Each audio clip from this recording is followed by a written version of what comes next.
হাত বদলের আগেই পুলিশের জালে ব্রাউন সুগার সহ এক যুবক। এই ঘটনায় উদ্ধার 103 গ্রাম ব্রাউন সুগার।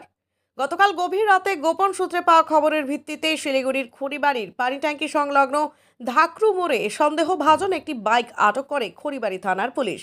আটক বাইকে থাকা যুবককে তল্লাশি চালিয়ে উদ্ধার হয় 103 গ্রাম ব্রাউন সুগার। ধৃতের নাম মাধব ছেত্রী।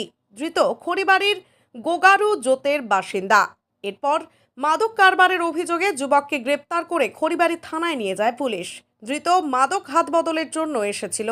ধৃতকে আজ শিলিগুড়ি মহকুমা আদালতে তোলা হয়। এই ঘটনায় ওই মাদক কারবারির একটি বাইক বাজেয়াপ্ত করেছে খড়িবাড়ি থানার পুলিশ।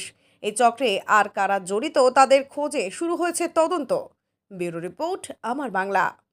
একদিনেই বশীকরণ, মাত্র 24 ঘন্টায় চিরস্থায়ী বশীকরণ। কালসর্পদোষ, ব্যবসায় বাধার সমস্যার সমাধান এক ফোনেই। বিবাহে বাধার সমাধান বাকসিদ্ধিপ্রাপ্ত জ্যোতিষী শ্রী প্রদীপ শাস্ত্রী। শ্মশানতন্ত্র, তারাপীঠ ও কামাখ্যাপীঠ সিদ্ধিপ্রাপ্ত তান্ত্রিক, জ্যোতিষী, বাস্তুবিদ, হস্তরেখাবিদ ও ফেংশুই বিশেষজ্ঞ। এখনই ফোন করুন 8777249107 নম্বরে।